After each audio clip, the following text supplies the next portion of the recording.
সবাইকে স্বাগতম জানাচ্ছি। আজকে কথা বলবো শীতের কিছু গুরুত্বপূর্ণ স্বাস্থ্য টিপস নিয়ে। শীত তো চলে এসেছে, শীতে আমরা ভুগছি, শীত উপভোগও করছি। কিন্তু যাদের কিছু সমস্যা থাকে স্বাস্থ্যগত, তাদের জন্য শীতটা উপভোগ্য হয় না। যেমন ধরেন অ্যাজমা রোগী বা হাঁপানির রোগী, যাদের অ্যালার্জিক সমস্যা রয়েছে, যাদের শীতের কারণে অ্যালার্জিক রাইনাইটিস বা নাকে সর্দি জড়া ঠান্ডা লাগার বিষয়গুলি খুব বেশি সাফার করেন, তাদের জন্য শীতটা উপভোগ্য নয়। তাহলে শীতকে কি আমরা একদম কষ্টের একটা সিজন হিসাবে ধরে নেব? সেটা কিন্তু না। শীতকে উপভোগ্য করার জন্য আপনাকে আগে থেকেই প্রস্তুতি নিতে হবে।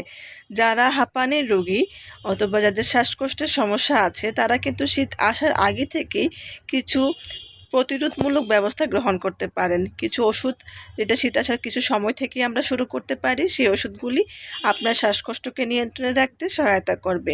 পাশাপাশি কিছু ওষুধ শীতকালীন সময়েও চলবে। এছাড়া কিছু টিপস রয়েছে যেগুলির মাধ্যমে আপনার হাঁপানিকে আপনি নিয়ন্ত্রণে রাখতে পারেন। যেহেতু আপনি জানেন যে আপনার শীতকালে বেশি সমস্যা হয়, সে কারণে ঠান্ডা আবহাওয়া এবং ঠান্ডা পানি যতটুকু এড়িয়ে চলা সম্ভব আপনি এড়িয়ে চলবেন। সবসময় তো সেটি পসিবল হয় না, কিন্তু আপনাকে এগুলি খেয়াল রাখতে হবে। গোসলের ক্ষেত্রে আপনি চেষ্টা করবেন চুল যেন ভিজা না থাকে।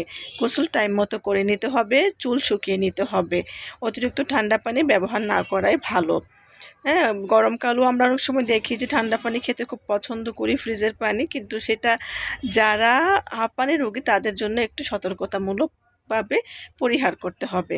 এছাড়া যাদের অ্যালার্জিক রাইনাইটিস বা নাকে সর্দি পড়া কিছু হলে অল্পতে হাঁচু হাঁচু দিচ্ছে, তাদের জন্য কিন্তু শীতকালে অনেক কিছু করণীয় আছে।